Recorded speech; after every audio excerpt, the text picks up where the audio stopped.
নমস্কার বন্ধুরা, সবাইকে স্বাগত জানিয়ে আজকে আমি ভিডিও শুরু করছি। আজ আমি বানাবো নিরামিষ আলু পোস্ত।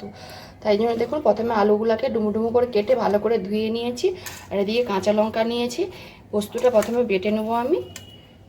দেখুন, কাঁচা লঙ্কা আর পোস্ত অল্প একটু জল দিয়ে ভালো করে আমি পেস্ট করে নেব। সরষের তেল দিয়ে দেবো, ফোড়নে দিব কালো জিরে, কেটে রাখা আলুগুলো দিয়ে দেবো, পরিমাণ মতো নুন দিয়ে দেবো। ভালো করে আলুটা আমি ভাজা ভাজা করে দেবো। আলুটা আমি ভালো করে লাল লাল করে ভেজে নিয়েছি।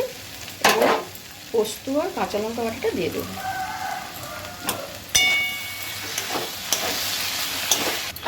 ভালো করে পোস্তটা মিশিয়ে নিচ্ছি। দেখুন, আমার আলুটা কিন্তু সিদ্ধ হয়ে গেছে।